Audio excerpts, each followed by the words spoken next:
Welcome friends, आपका स्वागत है वीडियो में। और जो आज जिस टॉपिक पर हम बात करने वाले हैं वो है factors related to dosage form which affect absorption. Before starting the video, my request is there, please subscribe the channel, like, comment and share. Subscribe कैसे करना है? जो आप वीडियो देख रहे हैं आपके लिए राइट हैंड साइड पर बॉटम कॉर्नर पर आप देखेंगे तो one subscribe sign is there. Red और व्हाइट के अंदर आपको प्रेस करना है, सब्सक्राइब हो जाएगा। सब्सक्राइब करने के बाद आपको बेल आइकन दबाना है। उससे क्या होगा कि जब भी कोई नया वीडियो रिलीज होगा आपके पास नोटिफिकेशन ऑटोमेटिकली पहुंच जाएगा। You will get the video has been release और आप उसका एडवांटेज ले सकते हैं। We can discuss, we can meet again through the video. आज का सवाल है, वंस अगेन मैं आपको रिपीट कर रहा हूं कि कौन कौन से फैक्टर हैं जो रिलेटेड है डोजेज फॉर्म के और जो अफेक्ट करते हैं एब्जॉर्प्शन को। मतलब मैं ये भी कह सकता हूं कि these are the factors which affect bioavailability, क्योंकि फैक्टर्स अफेक्टिंग एब्जॉर्प्शन और फैक्टर्स अफेक्टिंग बायोअवेलेबिलिटी एक ही होते हैं। ये हम दूसरे वीडियोस में देख चुके हैं। क्योंकि एक बार ड्रग एब्जॉर्ब हो गई तो ऑब्वियसली है वो बायोअवेलेबिलिटी होगी ही सही। ड्रग एब्जॉर्ब हो गई, ब्लड में आ गई, मतलब बायोअवेलेबल हो गई, इसलिए दोनों चीजें एक ही होती हैं। वो दूसरी चीज डिस्कस ना कर हम देखेंगे कि कौन कौन से फैक्टर हैं। डोजेज फॉर्म क्या होता है? डोजेज फॉर्म होता है ड्रग प्लस एक्सिपिएंट्स।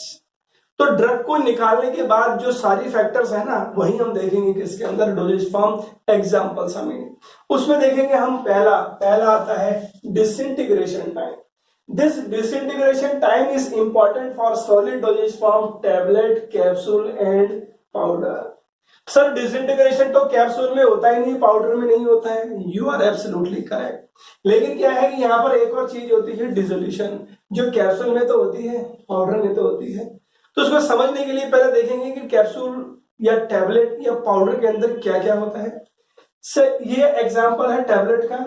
टैबलेट जब बॉडी में जाती है ओरली रूट से लिया जाता है या जैसे भी लिया जाता है, ओरल रूट लेने के बाद ये छोटे छोटे टुकड़ों में बढ़ती है, इनको बोलते हैं ग्रेन्यूल्स। और ग्रेन्यूल्स होने के बाद ये आती है सॉल्यूशन फॉर्म में। सॉल्यूशन फॉर्म में अगर कोई चीज आ गई तो हम मान के चलते हैं कि वो एब्जॉर्ब हो गई। एब्जॉर्ब सॉल्यूशन फॉर्म में आते हैं, एब्जॉर्ब हो गई, एब्जॉर्ब हो गई तो बायोअवेलेबल हो गई, बायोअवेलेबल हो गई तो मतलब एक्शन मिलेगा। यस। अब देखना है कि ये जो प्रोसेस होता है टैबलेट का डिसइंटीग्रेशन, ये ग्रेन्यूल्स में आना, ये कहलाता है डिसइंटीग्रेशन। और ग्रेन्यूल्स का बाद उसको डिसॉल्व होना, घुलना और सॉल्यूशन फॉर्म में आना, ये क्या कहलाता है? डिसोल्यूशन। और एक बार डिसोल्यूशन हो गया तो क्या हो जाएगा? एक्शन आ जाएगा। तो अगर डिसइंटीग्रेशन नहीं होगा तो आगे डिसोल्यूशन होगा क्या? नहीं होगा। अगर डिसोल्यूशन नहीं होगा तो एब्जॉर्प्शन होगा क्या? नहीं होगा। ड्रग बायोअवेलेबल होगी क्या? नहीं होगी। एक्शन आएगा क्या? नहीं आएगा। दे दो टैबलेट आप, कितनी टैबलेट दे दो आप, अगर डिसइंटीग्रेशन नहीं होगा तो डिसोल्यूशन कैसे होगा माय डियर? आप समझ सकते हैं। Therefore disintegration is very much important. हम बात करते हैं कैप्सूल्स और पाउडर की। मान लिया वहां पर ग्रेन्यूल्स ऑलरेडी अवेलेबल है, डिसइंटीग्रेशन नहीं है, लेकिन डिसोल्यूशन तो है, तो वहां पर डिसोल्यूशन टेस्टिंग भी हमको करनी पड़ेगी। और डिसोल्यूशन की कहानी हम दूसरे चीज में पढ़ चुके हैं अलग वीडियोस में, जहां पर हमने देखा था नॉइस व्हिटनी इक्वेशन से भी कुछ को रिलेट किया था। इसके लिए आप दूसरे वीडियोस देखेंगे क्या क्या थ्योरीज हैं डिसोल्यूशन की, कौन कौन सी थ्योरीज हैं। तो बात करते हैं वापस टैबलेट की। तो इस प्रोसेस से आपको समझ में आ गया अगर ऐसा ऐसा होगा तो एक्शन मिलेगा। therefore if disintegration is not there, there will be no dissolution, and if there is no dissolution, no action will be there। यहां समझ में आ गया आपको? समझ में आ गया। तो होना क्या चाहिए? होना ये चाहिए कि disintegration, therefore rapid disintegration time is required. Rapid disintegration time मतलब ड्रग फटाफट डिसइंटीग्रेट होनी चाहिए। जैसे ही आप टैबलेट लो वो फटाफट ग्रेन्यूल्स में टूटनी चाहिए। समझ में आ गया? अब सर आप कहते रहे हो कि डिसइंटीग्रेशन टाइम बढ़ना चाहिए, तो ये कैसे बढ़ाया जा सकता है? बिल्कुल बात करते हैं। कई फैक्टर हैं जो डिटरमिन करते हैं डिसइंटीग्रेशन को। कैसे? This disintegration depends on various things, जैसे अमाउंट ऑफ बाइंडर। भाई बाइंडर तो वो चीज होती है जो क्या करती है? ग्रेन्यूल्स को बांधने का काम करती है। इतना तो आप जानते ही हैं और दूसरी वीडियो में आपको पता लग जाएगा। तो अगर अमाउंट ऑफ बाइंडर आपने डाल दिया तो डिसइंटीग्रेशन क्या हो जाएगा, कम हो जाएगा, क्योंकि बाइंडर का काम क्या होता है, ग्रेन्यूल्स को बाइंड करना। लेकिन अमाउंट ऑफ बाइंडर और दूसरी चीज कंप्रेशन फोर्स। कंप्रेशन फोर्स का मतलब क्या होता है कि जब टैबलेट कंप्रेस हुई थी अपर पंच और लोअर पंच के बीच में आपने बहुत ज्यादा कंप्रेशन फोर्स कर दिया, तो ऑब्वियसली जो बॉन्डिंग होगी ग्रेन्यूल्स के बीच में ज्यादा होगी। तो yes, we can say that the two factors amount of binder and compression force if high, अगर ये दोनों ज्यादा रहे there will be no disintegration. अगर डिसइंटीग्रेशन नहीं होगा तो डिसोल्यूशन नहीं होगा, डिसोल्यूशन नहीं होगा तो एक्शन नहीं आएगा। तो क्या करें फिर? Yes, disintegration can be increased by disintegrating agents. मतलब इसमें जो आपने बाइंडर यूज किया है ना, एक तो उसकी कंसंट्रेशन कम कीजिए आप, और इसके अलावा आप क्या करो, ऐसे एजेंट्स यूज करो जिनको बोलते हैं डिसइंटीग्रेंट्स या सुपर डिसइंटीग्रेंट्स। आपने नाम सुना होगा mouth dissolving tablet, fast dissolving tablets. उनमें कई सिद्धांत हैं उनकी मैन्युफैक्चरिंग के, उसमें एक सिद्धांत है यूज ऑफ सुपर डिसइंटीग्रेंट्स। आपको नाम से पता लग रहा है सुपर है, मतलब बाकी से ज्यादा है। For example, super disintegrants are use in mouth dissolving tablet. Sir example देके बताओ। तो सोडियम स्टार्च ग्लाइकोलेट, ये बहुत ज्यादा यूज आ रहा है और बहुत सी टैबलेट इससे बन रही है। तो माउथ डिसॉल्विंग टैबलेट में यही तो होता है, जैसे आप लेते हो वो टैबलेट के दाने दाने हो गए और दाने दाने होते ही डिसॉल्व हो गए, तो दाने होने का मतलब डिसइंटीग्रेशन हो गया, और आप जानते हो कि जैसे डिसइंटीग्रेशन हो गया तो डिसोल्यूशन तो उसका हम मान के चल रहे हैं कि सही चल रही है। तो this was the story regarding the disintegration time. अब देखिए कितना इंपॉर्टेंट है डिसइंटीग्रेशन। तो हम बात पढ़ रहे हैं कि factors affecting dosage form. Factors affecting dosage form में हमने पहला देख लिया डिसइंटीग्रेशन टाइम। अब देखते हैं दूसरा मैन्युफैक्चरिंग वेरिएबल्स। मतलब जो हम डोसेज फॉर्म बना रहे हैं उसके अंदर अगर थोड़ा हम बदलाव करेंगे तो क्या फर्क पड़ेगा। तो ये सीधी सी बात है, फर्क तो पड़ेगा ना। कैसे पड़ेगा आपको इस एग्जांपल से पता लगेगा। इसके अंदर हम देखेंगे अलग अलग। पहला है ग्रेनुलेशन मेथड, ठीक है। अब ये जो ग्रेनुलेशन मेथड है हम जानते हैं कि एक बहुत कॉमन मेथड होता है। बहुत कॉमन मेथड कौन सा होता है ग्रेनुलेशन का? देखिए इसका आइडिया आपको अलग दूसरे वीडियो से देखना पड़ेगा, लेकिन हम जानते हैं कि the most common method use for granulation is wet granulation method. और नाम से पता लग रहा है ये तो वेट है, इसमें ड्रग को गीला किया जाता है। गीले का मतलब वी आर यूजिंग वाटर। लेकिन हम जानते हैं कि this method has various disadvantages. क्या डिसएडवांटेजेस हैं कि एक तो बहुत ज्यादा स्टेप होते हैं इसके अंदर, आप देखना।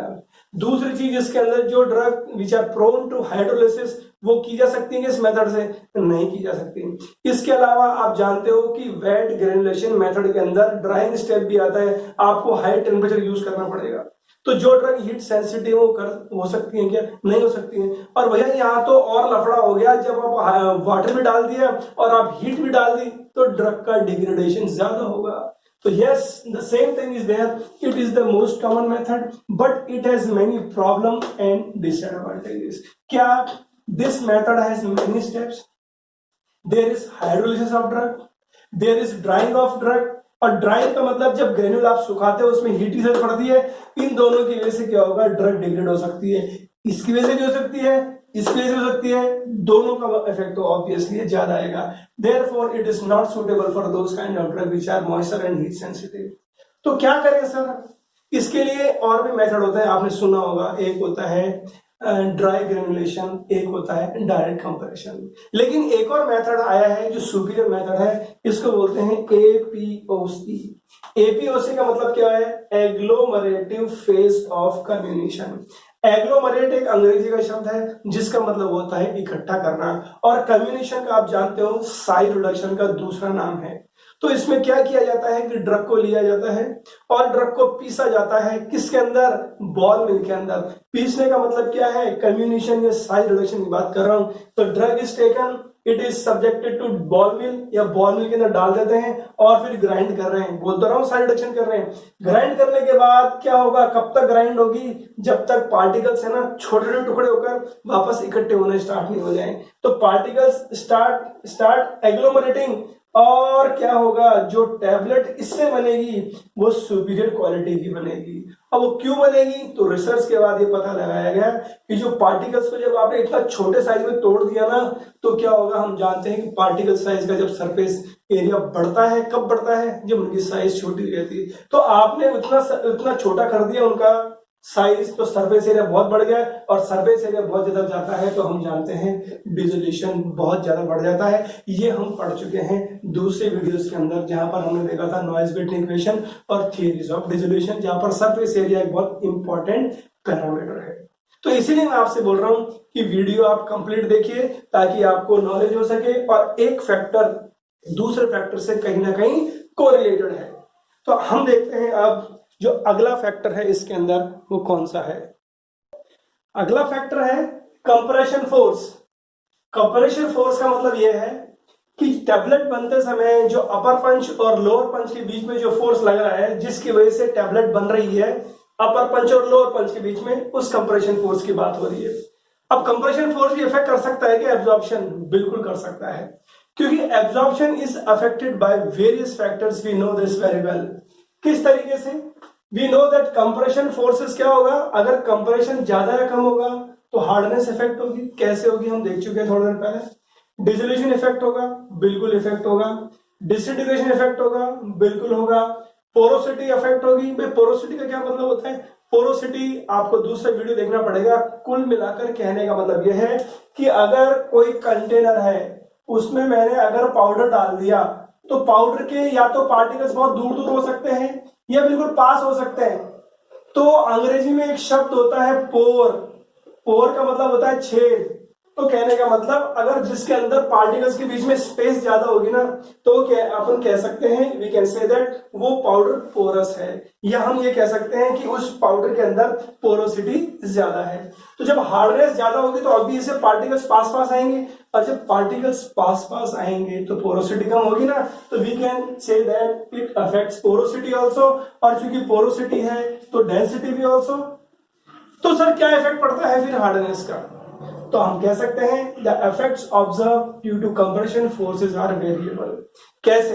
इसको समझाने के लिए एक छोटे से फिगर दिया हुआ है, या डायग्राम दिया हुआ है, ग्राफ दिया हुआ है। ये ग्राफ किसके बीच में है? डिसोल्यूशन रेट, मतलब किस रेट से ड्रग आपकी घुल रही है, वर्सेस कंप्रेशन फोर्स। आप समझ गए होंगे, जो आप ताकत लगा रहे हो उसको बोलते हैं कंप्रेशन फोर्स। और जब इसका इफेक्ट देखा गया तो 4 तरीके के ग्राफ मिले गए और उसको इंटरप्रेट किया गया। कैसे? अच्छा देखिए, 2 तरह के निशान मैंने लगाए। एक तो ऊपर की तरफ एरो, इसका मतलब होता है इंक्रीज, और नीचे की तरफ है, इसका मतलब डिक्रीज। लेकिन ये नीचे वाला जो एरो है ना, इससे आप कंफ्यूज ना हो, ये सिर्फ नीचे दिखाने के लिए है, ये सिर्फ नीचे दिखाने के लिए है। ये डाउन, इसका मतलब डिक्रीज नहीं है। कृपया आप इसे अदरवाइज ना लें, दूसरे शब्दों में आप ना लें, ठीक है। ये वाला जो एरो है ये आगे दिखाने के लिए है, ऐसे ये वाला जो एरो है ये आगे दिखाने के लिए है, ये डिक्रीज करने के लिए नहीं है। Now we will see that what happens here if compression force is increased. Compression force increase होगा तो क्या होगा? डेंसिटी और हार्डनेस भी इंक्रीज होगी। हम देख चुके हैं भाई, कंप्रेशन जब आप ज्यादा करोगे तो ऑब्वियसली पार्टिकल्स पास पास आएंगे, पार्टिकल्स की बॉन्डिंग ज्यादा होगी तो हार्डनेस बढ़ जाएगी। अगर हार्डनेस बढ़ गई तो डिसइंटीग्रेशन होगा क्या? और डिसइंटीग्रेशन नहीं होगा तो डिसोल्यूशन नहीं होगा। तो यही तो लिखा है, if the compression force is increase, density will increase, hardness will increase, no disintegration and dissolution is decreased. ये तो एक कहानी है। लेकिन दूसरी तरफ कंप्रेशन फोर्स जब ज्यादा होगा तो पोरोसिटी कम हो जाएगी, परमेबिलिटी कम हो जाएगी, और वेटिंग भी कम हो जाएगी। पोरोसिटी का मतलब यह है कि जो पार्टिकल्स के बीच में जो छेद है ना, जिनको पोर्स मैंने आपको बताया। अब जब भी ड्रग डिसॉल्व होती है ना, तो सॉल्वेंट को चारों तरफ, सपोज मैं फिर एक एग्जांपल ले रहा हूं, ये आपके ड्रग के पार्टिकल्स है। ये ड्रग के पार्टिकल्स जब भी डिसॉल्व होंगे ना, जब सॉल्वेंट चारों तरफ से आकर इन पर काम करेगा, जितना ज्यादा छिद्र होंगे, जितने ज्यादा पोर्स होंगे, सॉल्वेंट को अंदर आने का मौका मिलेगा, और उतना ज्यादा कांटेक्ट होगा सॉल्वेंट और सॉल्यूट के बीच में, ड्रग पार्टिकल्स के बीच में। लेकिन यहाँ पर आपने क्या किया, जब कंप्रेशन फोर्स ज्यादा बढ़ा दिया तो पोरोसिटी कम हो गई, तो पार्टिकल बिल्कुल पास आ गए। जब पार्टिकल पास आ गए तो सॉल्वेंट कहां से अंदर होगा, मतलब डिसोल्यूशन फ्लूइड कहां से अंदर होगा, मतलब परमेबिलिटी कम हो जाएगी।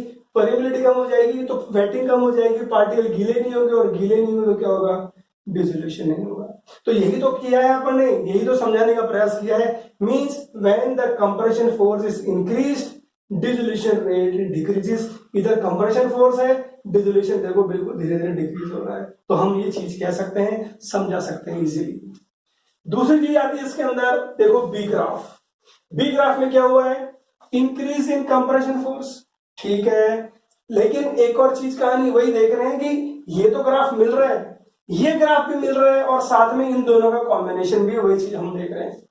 When the compression force is increase, क्या होगा, जो पार्टिकल्स अंदर प्रेशर बनेगा। और प्रेशर का मतलब जब किसी चीज को दबाया जाता है तो पार्टिकल्स टूटेंगे, डिफॉर्मेशन होगा, फ्रैक्चर होगा। जब पार्टिकल्स टूट जाएंगे तो क्या होगा, टूटने से क्या होता है, साइज रिडक्शन, और साइज रिडक्शन से क्या होता है, इंक्रीज इन सरफेस एरिया, और इंक्रीज इन सरफेस एरिया से क्या होता है, इंक्रीज रिजोल्यूशन, इंक्रीज रिजोल्यूशन से क्या होता है, इंक्रीज एब्जॉर्प्शन, इंक्रीज एब्जॉर्प्शन से क्या होता है, इंक्रीज वायबिलिटी। तो how much interesting it is, ठीक है। तो समझ में आ गया आपको, increase in compression forces results in fracture and crushing and deformation of the drug particles, due to which there is increase in surface area and therefore increase in dissolution। इसलिए देखो यहाँ पर कंप्रेशन फोर्स बढ़ा रहे हैं, ये देखिए rate of dissolution भी क्या हो रही है, बढ़ रही है। तो सही तो अनप्रिडिक्टेबल है, एक तरफ तो कह रहे हो आप घट रहा है, एक तरफ बढ़ रहा हो, तो यही तो मैं कहना चाह रहा हूं, द इफेक्ट्स आर वेरिएबल। और इसीलिए इन दोनों का जब कंबाइन किया गया, combination of A and B is also observe. यहां पर कम हो गया, यहां पर बढ़ गया, ऐसे यहां बढ़ गया, यहां कम हो गया, मतलब वेरिएबल है, अनप्रिडिक्टेबल है। एक थॉरो स्टडी की जरूरत है कि ऑप्टिमम हार्डनेस या ऑप्टिमम जो आपका कंप्रेशन फोर्स कितना है। ये एक बिल्कुल अलग चैप्टर है, अपना इतना ही ध्यान में देना है। हम बात कर रहे हैं doses from factors affecting absorption, उसमें हमने ये वाला कर लिया कंप्रेशन फोर्स। अब करते हैं intensity of packing granules. Intensity of packing granules, भैया ग्रेन्यूल्स कहां पैक होते हैं, कैप्सूल की। तो मतलब हम बात कर रहे हैं कैप्सूल के अंदर जो ग्रेन्यूल्स भरे जाएंगे। तो देखो ये कैप्सूल का डायग्राम है, ये जो रेड कलर है ये ड्रग है। अब जब ये डिसॉल्व हो जाएगी आपकी जिलेटिन जो आउटर मोस्ट कवरिंग है, उसके बाद क्या होगा, डिसोल्यूशन फ्लूइड एंटर होगा, बिल्कुल। अब आप सोचिए जब ये बिल्कुल टाइट पैकिंग हो, means I am saying that ये जो पैकिंग है कैप्सूल की, ये बिल्कुल क्या है, टाइट है। अगर टाइट पैकिंग है और डिसोल्यूशन फ्लूइड एंटर हो गया तो क्या होगा, एक बार एंटर होने के बाद वो फटेगा, मतलब we can observe the bursting effect. और अगर बर्स्टिंग इफेक्ट हो गया तो हर पार्टिकल अलग अलग हो गया, और हर पार्टिकल अलग अलग हो गया मतलब पोरोसिटी बहुत ज्यादा हो गई। कहने का मतलब सॉल्वेंट चारों तरफ से आ सकता है। इसमें देखिए आप, हर पार्टिकल अलग अलग है, मतलब पूरे तरीके से घुला हुआ है डिसोल्यूशन फ्लूइड से, ठीक है। तो यहां पर क्या होगा, every particle is separate, therefore we can expect the dissolution has been increased. लेकिन एक और समस्या है, एक ये तो पोरोसिटी अब इंक्रीज हुई है, अगर ये डिसोल्यूशन फ्लूइड घुसा ही नहीं तो हम जानते हैं if the tightness is there is decreasing porosity, and decreasing porosity there will be difficulty in penetration of the dissolution fluid in this packing. तो क्या होगा, डिसोल्यूशन पुअर होगा। तो यस, यहां पर भी अनप्रेडिक्टेबल है। तो इसीलिए आपको क्या करना है, again you have to find out, आपको रिसर्च करना है। और हम कह सकते हैं कि here also effects are variable and unpredictable. हम देखेंगे अब फॉर्मुलेशन और एक्सिपिएंट्स, मतलब फॉर्मुलेशन रिलेटेड जो फैक्टर्स हैं वो, मैं फिर बोल रहा हूं, फॉर्मुलेशन फैक्टर्स या एक्सिपिएंट्स, या फिर हम कह सकते हैं फॉर्मुलेशन रिलेटेड फैक्टर्स जो हैं, ठीक है। अब इसमें हम क्या देखेंगे, फॉर्मुलेशन का मतलब क्या होता है, फॉर्मुलेशन का मतलब ये होता है फॉर्मूला, ठीक है।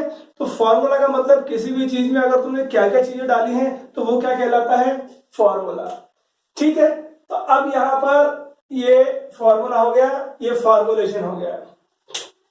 एक्सिपिएंट्स क्या होते हैं, एक्सिपिएंट्स हम जानते हैं कि अगर इक्वेशन में देखेंगे तो excipients is equal to dosage minus drug. Dosage form में से अगर ड्रग निकाल दी तो क्या बनाएगा, एक्सीपिएंट।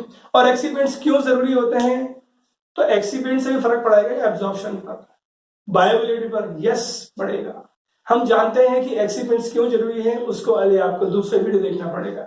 नाउ अब यहां पर ध्यान रखने की बात है कि एक्सीपिएंट तो आपने डाल दिए, आपको जो अपनी मर्जी चाहिए थी ना उसके हिसाब से आप डालते जा रहे हो। आपके हिसाब से आपको ड्रग पुअरली वाटर सॉल्युबल है तो अच्छा वाटर सॉल्युबल बना दो, उसकी आपने बल्क भी बढ़ा दिया, अपने हिसाब से आप सारी चीज कर रहे हो, लेकिन अल्टीमेटली उसका इफेक्ट कहाँ आएगा, वो बॉडी में जाने के बाद डिजोल्व होगी नहीं होगी, डिसइंटीग्रेट होगी नहीं होगी।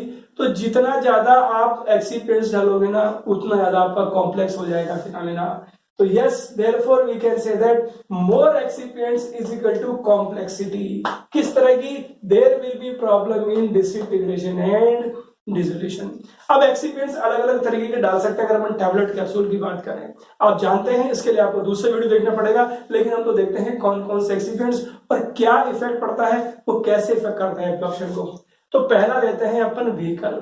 भैया व्हीकल क्या होता है, यहाँ पर बात हो रही है जो आप सॉल्यूशन यूज करते हो, जैसे बात कर रहा हूं लिक्विड डोजेज फॉर्म।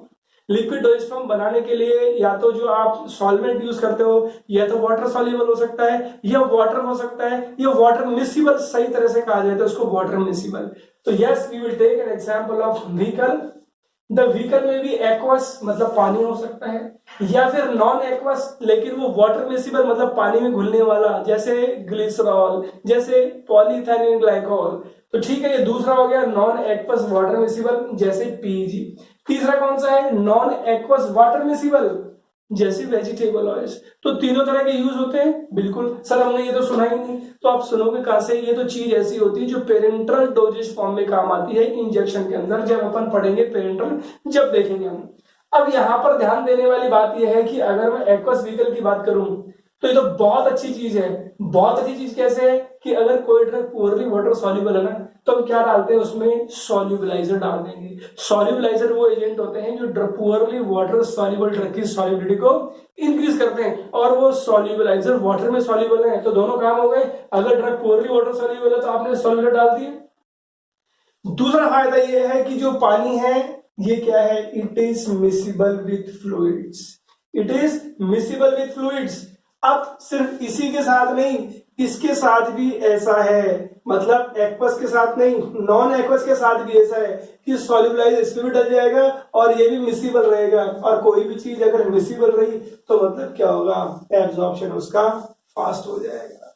ठीक है, एक और चीज, ये जो non aqueous water miscible liquid है, कई बार क्या होता है कि ड्रग पुअरली वाटर सॉल्युबल होती है, और अगर ड्रग पुअरली वाटर सॉल्युबल है, आप उसकी सॉल्युबिलिटी इंक्रीज करना चाहो, मतलब डिसोल्यूशन तो इंक्रीज करना ही पड़ेगा ना, तो ड्रग एब्जॉर्ब नहीं होगी।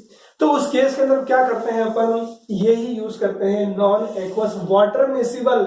ठीक है, तो क्या होगा, इससे ड्रग की सॉल्युबिलिटी बढ़ जाएगी। जैसे पानी में सॉल्युबल नहीं है ना, तो ग्लिसरॉल मिला दो या अल्कोहल मिला दो, तो एक तरह से वो को सॉल्वेंट का काम करते हैं, जिसकी वजह से क्या होगा, drug will be more soluble and therefore भी इंक्रीज्ड एफ। इंक्रीज एफ का मतलब increase bioavailability.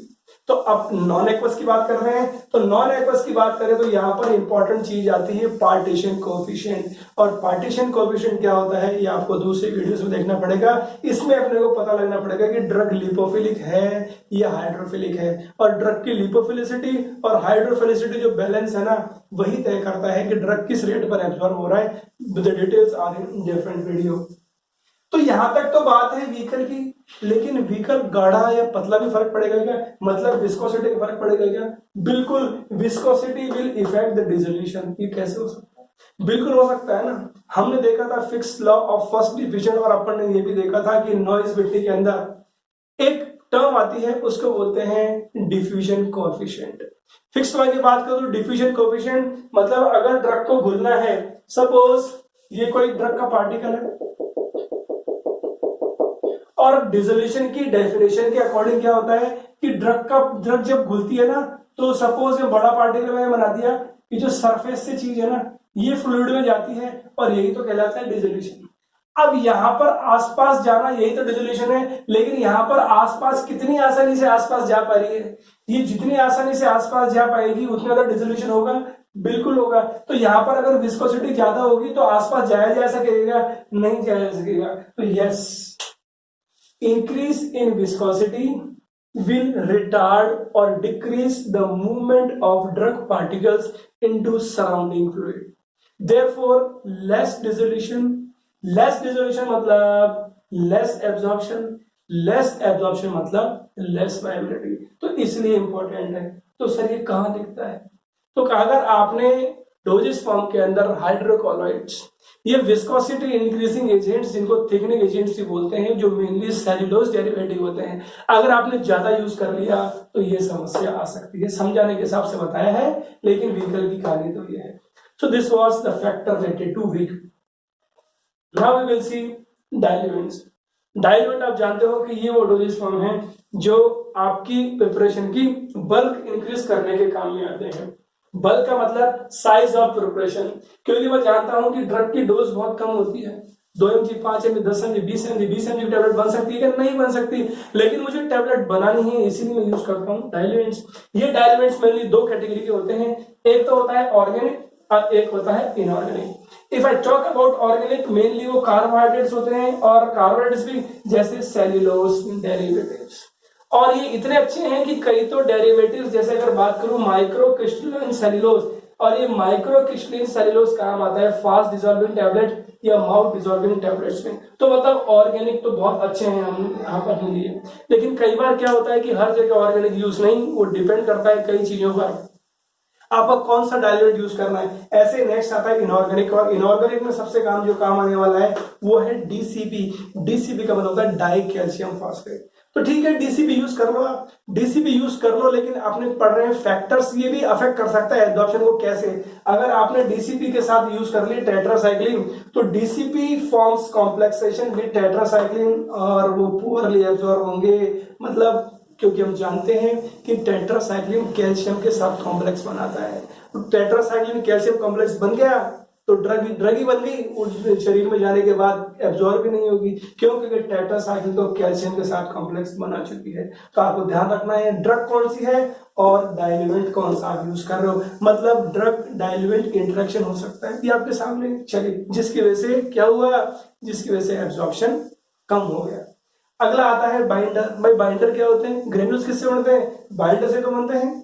Now without going into details, हम सिर्फ पॉइंट की बात करेंगे। बाइंडर हाइड्रोफिलिक भी हो सकते हैं, और ज्यादातर बाइंडर हाइड्रोफिलिक ही होते हैं, जैसे स्टार्च, जैसे अकेसिया, जैसे जिलेटिन, जो हाइड्रोफिलिक है। और अगर चीज कोई हाइड्रोफिलिक है तो अच्छी चीज है। ड्रग क्या होगा? ड्रग का डिसोल्यूशन ज्यादा होगा, मतलब मैं कह सकता हूं there is increase in dissolution. ठीक है, लेकिन बाइंडर की अमाउंट भी बहुत इंपॉर्टेंट है। कैसे? अगर वो जिसकी बढ़ गई, if the amount is increase, क्या होगा? Hardness will be increase. अगर हार्डनेस इंक्रीज होगी तो क्या हो जाएगा? डिसोल्यूशन कम हो जाएगा। बिल्कुल हो जाएगा ना। तो जहां पर एक तरफ इंक्रीज हो रही है, अमाउंट से क्या हो जाएगा? डिक्रीज हो जाएगी, क्योंकि बहुत हार्ड होगा, ग्रेन्यूल बिल्कुल बहुत ज्यादा बाइंड हो जाएंगे, तो क्या होगा? अलग अलग नहीं होंगे पार्टिकल्स, तो डिसइंटीग्रेट नहीं होंगे, डिसऑर्डर होंगे। तो ये कहानी है बाइंडर्स की। अगला आता है अपना डिसइंटीग्रेंट्स। डिसइंटीग्रेंट वो एजेंट होते हैं जो क्या करते हैं? टैबलेट को ग्रेन्यूल्स में तोड़ते हैं। तो यही तो स्टेप दिखाया गया है कि ये टैबलेट है, डिसइंटीग्रेशन से क्या हुआ? ग्रेन्यूल्स बने, ग्रेन्यूल सॉल्यूशन फॉर्म में आए और एब्जॉर्प्शन हो गया। तो डिसइंटीग्रेंट्स क्या कर रहे हैं? देखो पॉजिटिव लिखा हुआ है, मतलब disintegrants are having positive effect on disintegration, जिसकी वजह से ये सारा काम हुआ। अगर डिसइंटीग्रेंट्स ये काम नहीं करेंगे तो ये भी नहीं होगा, ये भी नहीं होगा, ये भी नहीं होगा, तो एक्शन नहीं आएगा। तो क्या करें? डिसइंटीग्रेंट्स कोई कैटेगरी को इंप्रूव कीजिए आप। और यहां पर इसमें आता है सुपर डिसइंटीग्रेंट्स। आपको नाम से पता लग रहा है, सुपर डिसइंटीग्रेंट्स मतलब खतरनाक तरीके से ये डिसइंटीग्रेट करेंगे। जैसे एग्जांपल हमने देखा कि माइक्रो क्रिस्टलाइन सेल्यूलोज जो एक डाइल्यूएंट भी है, और यहाँ पर माइक्रो क्रिस्टलाइन सेल्यूलोज एक डिसइंटीग्रेंट भी है, और सोडियम स्टार्च ग्लाइकोलेट भी अपन बोल सकते हैं। अब यहाँ पर भी एक चीज है, जैसे यहाँ अमाउंट इंपॉर्टेंट थी, यहाँ पर भी अमाउंट इंपॉर्टेंट है। सर कैसे? अगर आपने बहुत ज्यादा डिसइंटीग्रेट एजेंट यूज कर दिया तो क्या होगा? टैबलेट हार्ड नहीं बनेगी, वो तो टैबलेट बहुत जल्दी टूट सकती है, उसके अंदर फ्राइबिलिटी बहुत ज्यादा आ सकती है, जिसकी वजह से क्या होगा? जो लॉस ऑफ ड्रग है वो ज्यादा होगा। अब वो कैसे फ्राइबिलिटी, वो एक डिफरेंट वीडियो आपको देखना पड़ेगा। नेक्स्ट कैटेगरी भी काम वो होता है ल्यूब्रिकेंट्स। ल्यूब्रिकेंट का काम क्या होता है, हम जानते हैं कि जब भी कंप्रेशन होता है ग्रेन्यूल्स का तो क्या बनती है टैबलेट। वो ग्रेन्यूल कहां से आए, हॉपर से आए। उसके लिए again I am saying different video आपको देखना पड़ेगा, उस पर पूरा मैकेनिज्म समझाया हुआ है आपके लिए। तो ल्यूब्रिकेंट्स का काम क्या है कि इनको बोलते हैं फ्लो प्रमोटर, यह उनका एक और नाम है ग्लाइडेंट्स। इनका काम क्या होता है, हॉपर से डाई कैविटी तक यूनिफॉर्म अमाउंट ऑफ ग्रेन्यूल्स आए, मतलब यूनिफॉर्म फ्लो रहे। अब ये जो ल्यूब्रिकेंट्स है ना, इनका पर्पस तो ये है, लेकिन कॉमनली जो ड्राइलेंट्स यूज होते हैं, सॉरी ल्यूब्रिकेंट्स यूज होते हैं, these are hydrophobic in nature. Hydrophobic in nature का मतलब जो वाटर को हेट करते हैं, वाटर लविंग नहीं होते हैं। लेकिन ड्रग तो कब खुलेगी, जब वाटर लविंग होगी, हाइड्रोफिलिक होगी। लेकिन दुर्भाग्य ये है कि कॉमनली आर हाइड्रोफोबिक, जैसे मेटेलिक स्टीरेट्स, जैसे जिंक स्टीरेट, मैग्नीशियम स्टीरेट। और इसकी वजह से क्या होगा, there will be decrease in dissolution. क्यों, क्योंकि गीली नहीं होगी, क्योंकि हाइड्रोफोबिक है ना। जनरली क्या होगा, अगर ये कोई ड्रग है, ये कोई ग्रेन्यूल है, और ग्रेन्यूल में क्या होता है कि आपने ल्यूब्रिकेंट डाल दिया। जनरली ल्यूब्रिकेंट ग्रेन्युलेशन के बाद ही बिफोर कंप्रेशन डाला जाता है ल्यूब्रिकेंट। तो क्या होगा, सपोज अगर ल्यूब्रिकेंट काले रंग का है, मैं बताने की कोशिश कर रहा हूं, तो कोटिंग बन गई। ये ड्रग पार्टिकल है नीला, ये ल्यूब्रिकेंट की कोटिंग बन गई। अब अगर डिसॉल्व होना होगा, सपोज वाटर को मैं बता रहा हूं रेड से, तो डिसॉल्व होगी क्या ड्रग, नहीं होगी। ये समस्या आएगी, क्यों, क्योंकि ल्यूब्रिकेंट तो हाइड्रोफोबिक है, वाटर लविंग नहीं है। और अब ड्रग जब ये गीली नहीं होगी, तो गीली नहीं होगी तो डिसॉल्व कहां से होगी। इसलिए इसका समस्या क्या है, इस समस्या को दूर करने के लिए क्या करना है अपने को, एक तो कम क्वांटिटी में, बिल्कुल ऑप्टिमम क्वांटिटी में, और या फिर हाइड्रोफोबिक की जगह you have to use water soluble lubricants, जैसे सोडियम लोराइल सल्फेट, जैसे कार्बोवैक्सेस। तो आप देख रहे होंगे कितने इंपॉर्टेंट है सारे फैक्टर्स। अब देखते हैं अगला फैक्टर। हम अब देखेंगे जो अगला इफेक्ट पड़ता है विस्कोसिटी इंक्रीजिंग एजेंट्स का, सर्फेक्टेंट्स का, कलरेंट्स का, कॉम्प्लेक्सिंग एजेंट्स का और बफर्स का। तो ऐसा ये सारे एजेंट्स यूज होते हैं एज एडिटिव एज एक्सिपिएंट्स। तो हर किसी का अपना अपना एक रोल है। तो yes, we have to understand the concept with the help of an example. पहला देखेंगे अपन विस्कोसिटी इंपार्टर्स, जिनको थिकनिंग एजेंट भी बोलते हैं या सस्पेंडिंग एजेंट भी बोलते हैं। जो विस्कोसिटी इंक्रीजिंग एजेंट होते हैं, इनका काम क्या होता है, विस्कोसिटी बढ़ाना। और विस्कोसिटी कहां बढ़ाने की जरूरत होगी, अपन बात कर रहे हैं सस्पेंशन की। हम जानते हैं कि सस्पेंशन की स्टेबिलिटी कैसे इंक्रीज हो सकती है, अगर रेट ऑफ सेडिमेंटेशन होगा, जो ड्रग पार्टिकल्स का वो कम हो, ये एक तरीका है।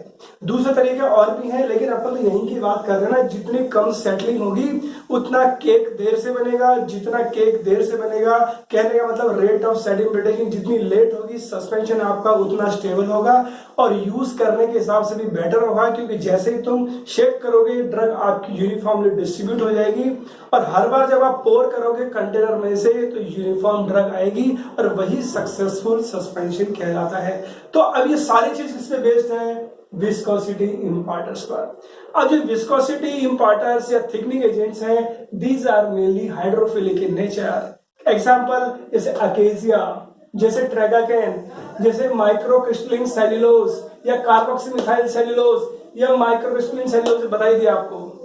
अब यहाँ पर एक इंपॉर्टेंट चीज ये है कि आप यूज तो कर लो, लेकिन अगेन यहाँ पर फिर एक इंटरेक्शन हो सकता है। कैसे, जैसे सोडियम कार्बोक्सी मिथाइल सेल्यूलोज को एम्फेटामिन के साथ यूज किया तो एक कॉम्प्लेक्स बना, और वो पुअरली एब्जॉर्ब कॉम्प्लेक्स है। तो yes, when these are used in combination, poorly absorb complex है, वो कॉम्प्लेक्स एब्जॉर्ब भी नहीं हुआ तो वायबिलिटी नहीं, मतलब आपके पैसे लग गए फालतू के अंदर, ड्रग अंदर गई नहीं, एक्शन आएगा ही नहीं। So this is important. तो थिकनिंग एजेंट्स इंपॉर्टेंट है, बिल्कुल, ये तो एक तरीके से इंपॉर्टेंट है। तो मैंने आपको भी एग्जांपल दिया कि सस्पेंशन के अंदर अगर तो अपने को स्टेबिलिटी बढ़ानी है, तो और अपन क्या कर सकते हैं, we can increase the concentration, means we can increase the amount. Yes, we can increase the amount, लेकिन वहां पर भी एक लफड़ा हो जाएगा। क्या, if the amount is increase, there will be decrease in diffusion. जो मैंने आपको भी एग्जांपल बताया था कि अगर ड्रग को एब्जॉर्ब होना है या एब्जॉर्ब से पहले डिसॉल्व होना है, डिसॉल्व के लिए उसको आसपास जाना है, आसपास के लिए फ्लूइड है ना, इसका क्या होना चाहिए, विस्कोसिटी कम होनी चाहिए। और लेकिन यहाँ तो आपने ज्यादा डाल दी तो मूवमेंट कहाँ से होगा, मूवमेंट नहीं होगा तो डिफ्यूजन अपने आप कम हो जाएगा।